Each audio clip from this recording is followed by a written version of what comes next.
ole clear to te sibai ole vo in hi nisom ni le pakhat March sang ni le som ni le panga ania tona kan hu mek hi recruitment of constable sang ni som ni le panga an arm branch baka mechanic te lak torania Eastern Range khochak bial chung district pali huam chung ami thalai te atangin constable hi na hilak ani dona hemi ahmun ma hi second IR battalion headquarter parade ground ania ahun chung tura hi ni somni pani atanga ni somni le paruk chung hian he nala kheti fel tur ani anin bot saina tlang pui an thlir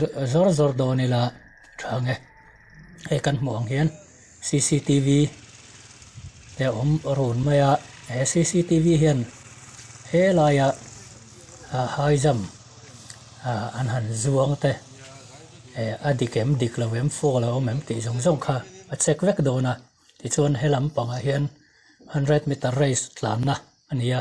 sensor an da veka ti chon digitalin computerin lo check vek dona an han tlan tran chi atang khan digital call hian sensor hian alo check vek dona ni ti chon mun rang hian CCTV da deu vek ania ti chon a participant te chau check lawin duty te dokan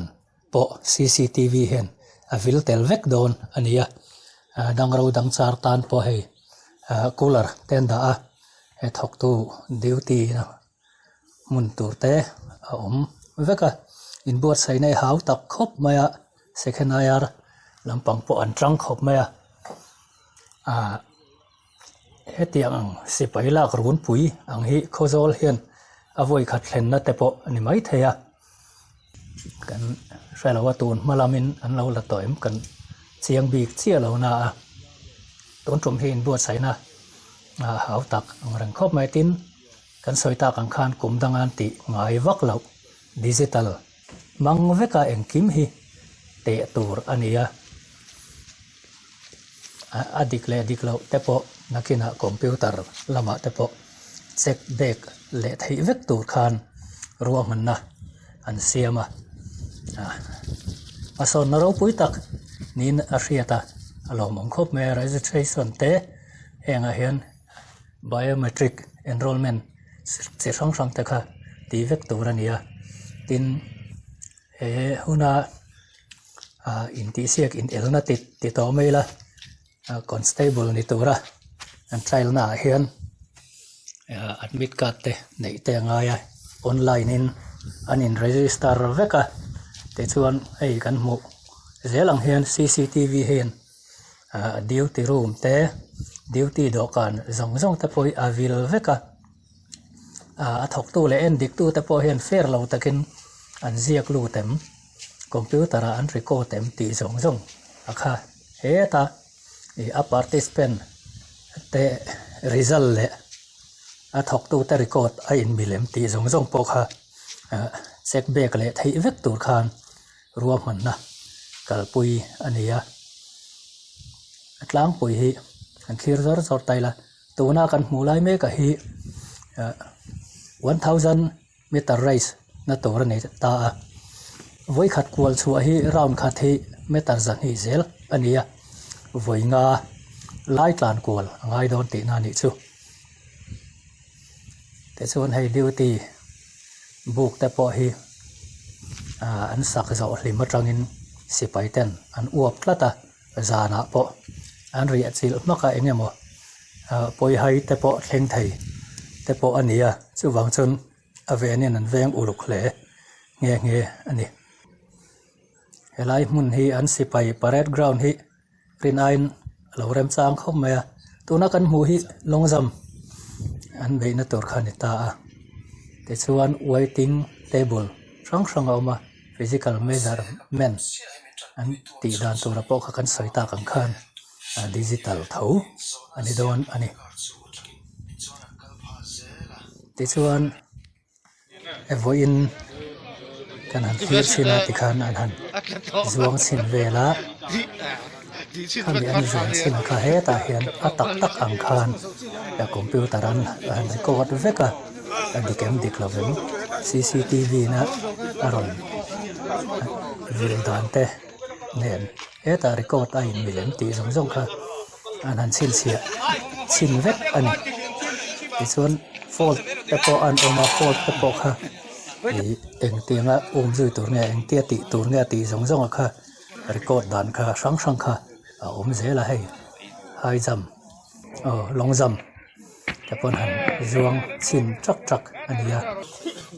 tak chon tun ai hian an fit down ni te pon arin oma thlir ngan la deuh tur ani mi pui te tan po thlir thein arin oma ko tlang vel tangin mani chan rong te mani naw te mani khu mi khol te po trang ro tlan ro ti khan alo au nok thei don ani mel ani te khan an han ti chin zar khatien han ti china khan eta atak taka khan computer te an han in sign ina an han record thina ati diklo ang chi te le fall ang chi te po khan sin chi zela tiang hen in ring ni som ni le pat ni atang in atak takin an kal pui dona tuna kan huang hen computer en kim record ani dona cctv footage zong po kha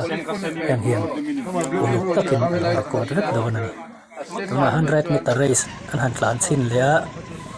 a hu nom don khom me tak lani chi lo ma se tranana an han ti chin vela hei tak ma pon a hu nom view don ni te pon rian nge ni a zong a hi kan han hol kim man chi alo dewa 1000 meter race te kha kan han hol man ta chi alo wa thir tu te riat thiam na le ngai dam na te po kan han di la a hmuna chim du le en du te chuan in ring ni lo om tura hian ni som hi le pani hian a hmuna kal mai tura nia maro cho civil mi ta na ro cho na chunga lu kharin chang lu tok lu thei ani ti ka shakaila thang te chuan hei physical measurement an han la san zong te po digital ve ka te tura nia khol in he ta hen laptop in lo vil ve ka ta khan measurement kha adik chi digital en nge soi en nge ro tar lan ti zong kha hen chiang takin lang don ani an han meta ti kha chiang takin riat vek dona chuan akela ma khan ding de kha oi ni lo ni ta an lo ding de li pro chuan khol khanung thei don ni ke ar tui khan azura num nge yanga yani ti ni ke chuan hei om len zong te po digital mang vekin te bo ani ti te po kha bengwar thak ve rim this hand is this and that lakin zela po he tiang zel hian digital in zel hian sipai lak te constable lak te le khatiang sang kha kan la ma chon zel don ni te pona hriata first we have to take a normal chest tun tuma hian normal means district pali eastern range huam chung atang hen mi sang hi borvel anin ti siak don constable tling tur hian 82.9 thapuian tho don ani ti kha 82.9 get masa ni 2.9 ole ti jong kha kan thei expand 89.1 capture then after